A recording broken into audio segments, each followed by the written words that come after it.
आप लोग को दिखा रहे 3 टॉग बोट जा रहा है।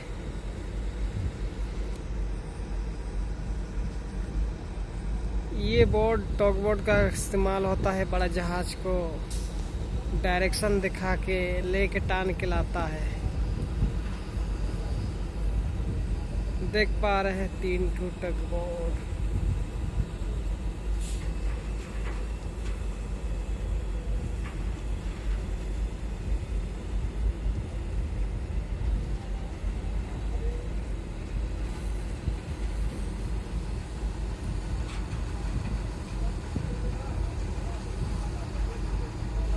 क्रॉस करके जा रहा है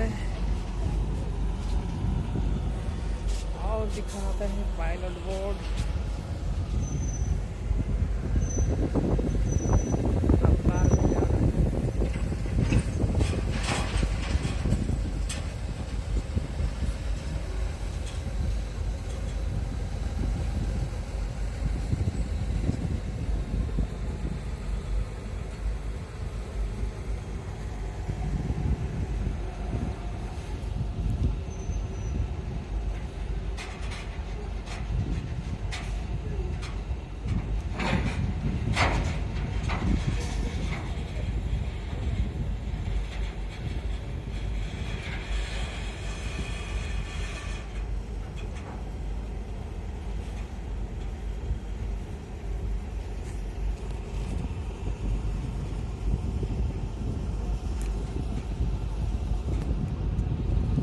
टॉग बोट इसी को कहा जाता है।